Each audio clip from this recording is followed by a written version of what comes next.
Everybody, super squee time. Back for some more. Big list. Um,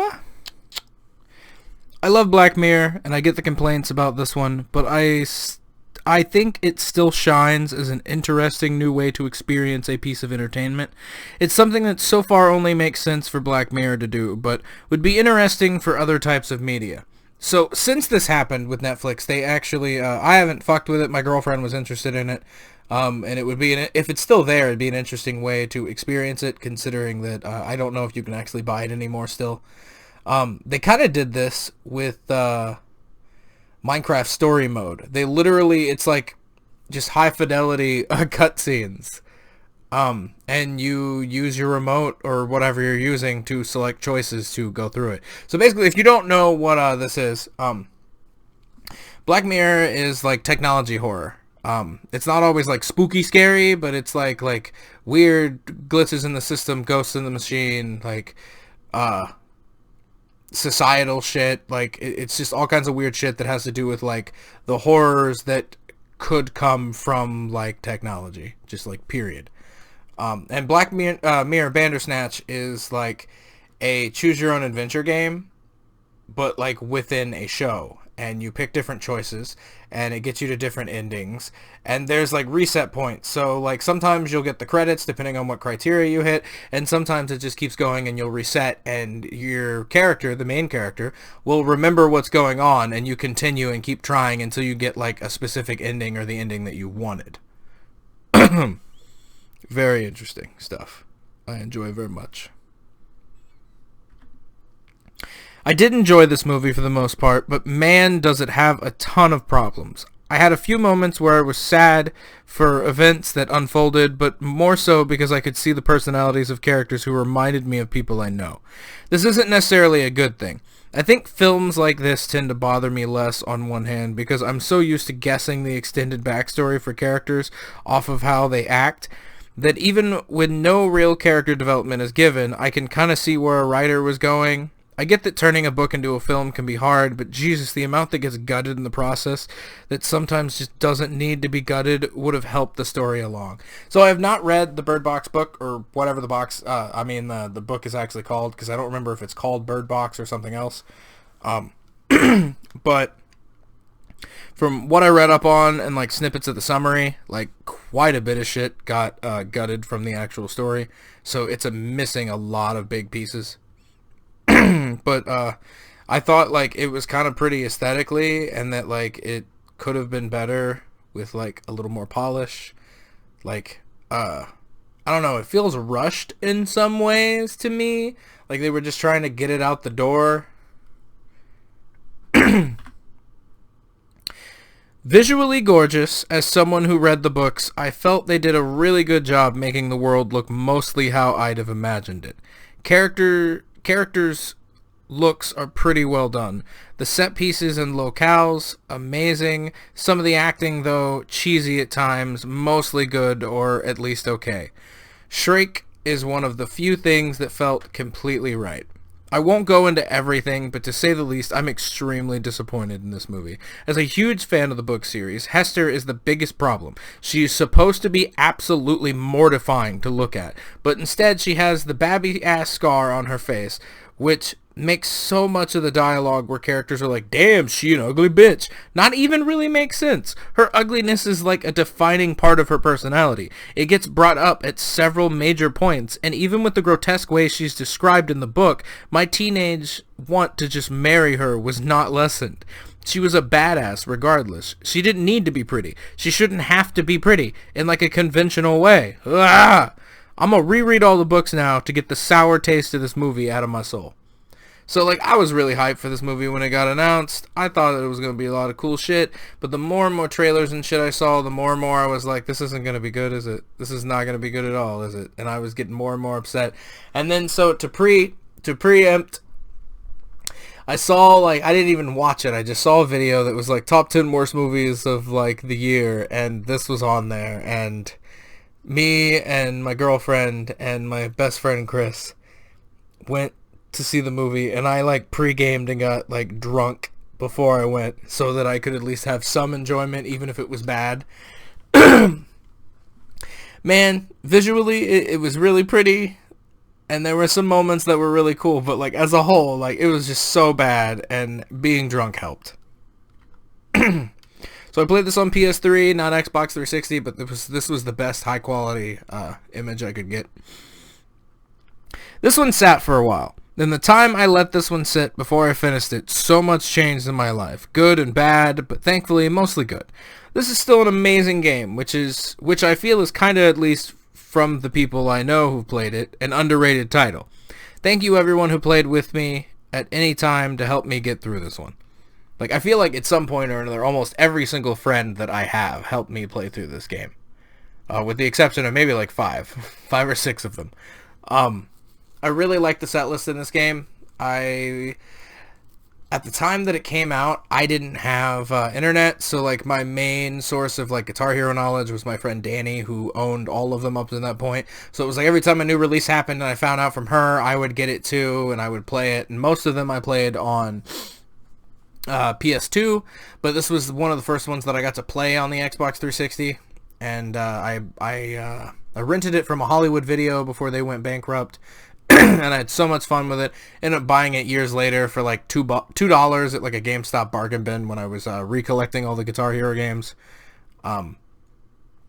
Absolute blast to play.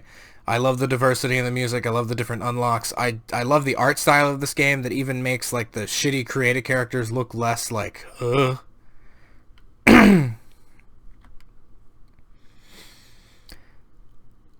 I've been so lazy lately, playing so much WoW and cleaning and working, and now that I've had some free time, maybe I'll actually finish some more shit. This game is fun. Is more fun with people. Is more fun when you get a free Wiimote with it. I did not. Still fun though. But yeah, I had a blast playing through this with my friend Jason and with Anna. And I know the biggest reason a lot of people bought this is because it was like it's like you got a Wiimote for cheaper than you would normally get a Wiimote if you bought this. But I got it out of a bargain bin for my Wii U like years later. Like I think I got it for like 25 cents or something. So it was worth that price. It's just a small collection of mini games that you can go through all of them in like 30 minutes or less, but it's a lot of fun with friends. It's just a bunch of dumb little mini games. Like, you know, you can do much worse. Mushu, more like cat poop. Also, can we talk about how Homeboy is totes cool with being gay the whole time, but when he finds out Mulan is a woman, he just like, well, guess I'm not gay. Psst, I'm not falling for it. That boy gay. So I like the animated Mulan movie. I do not have any interest to see the new one. I may eventually, when like it's out on Disney Plus or something. I especially don't want to see it now that I found out that the main actor, the woman who plays Mulan, like supports the police of Hong Kong, the same police that have been like beating the shit out of civilians and mustard gassing them, or not mustard gas, but like throwing smoke at them and fucking just beating the shit out of them and being generally, you know, fucking pieces of shit. So yeah, that's not great. And you know, I know Disney's the big like giant company that's not so great up at the top anyway, but it makes me wonder, like, what are they gonna do? Are they gonna try to like scrape this afterwards, like scrape her name off of shit? Because it's like they're trying to keep their clean image, even though we all know Disney's not super squeaky clean. But that's it's a whole nother fucking thing. I like this movie. I think it's a lot of fun. I remember the straight-to-video sequels not being too bad either, honestly.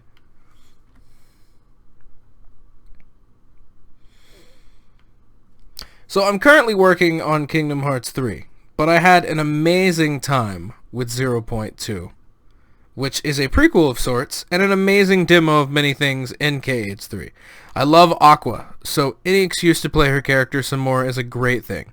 The visuals and combat are awesome. The controls feel fluid, and the music is amazeballs. If you own 2.8 and haven't played this one yet, do it. You're missing out, and it is a short but awesome game. So there's not, because this is part of like a collection exclusively, there is no like cover art for it. So I just use this image of the the main screen for it. This game isn't perfect. What game is, honestly? The normal difficulty leaves much to be desired and only ever gave me a real challenge once or twice. The Disney worlds, as always, are very hit and miss, and though gorgeous, I still feel they are the most lacking of the package. I did genuinely enjoy the Pirates level after I got used to exploring and feel it's a better version of Wind Waker. All in all, though, from the music, graphics, story, as messy as it can be at times, are amazing. This game really genuinely threw in something for anyone who has played any Kingdom Hearts game. But if you kept up with everything, if you've held on to every story from every game, and you've loved them, then this game will overwhelm you with joy. You will cry like an idiot. I cried like an idiot. Even though the normal mode's difficulty isn't super high, I still felt it didn't take away from the amazing boss fights visually. Sora is dumb as a bag of bricks, but he has a lot of heart, and those dumb, cheesy, heartfelt moments with him and his friends always get me ever since the first game came out. Nomura, you aren't perfect, but you created something special, and I think you did an admirable job with the ending. And then you had to make it even weirder with that Remind shit, which I still haven't played but have seen snippets of and am very confused. And from what I hear, I'm going to continue to be confused even if I finish it. So thanks for that. Thanks for that. I love the special effects in this movie. So pretty. Jake does an amazing job. Really, everyone does. And even though he was still a bit in the wrong, I felt bad for his character. Everyone else, though, meh. Not that it was hard to pick up on, but it makes me happy how the small thing in the beginning paid off so beautifully in the end. Do you like spookies? Do you like art? Watch this movie. It's spookies and art. So, the gist, like a little micro piece of the story, is basically there's like there's cursed art owned by this guy. I think he painted it with his blood is what it was, but like the art is cursed and it's not supposed to be owned by anyone, and anyone who comes in contact with it gets cursed, and if you try to sell it or anything, like, it infects other art and it tries to kill you. It's something like that. But very pretty, super artistic, cool shit.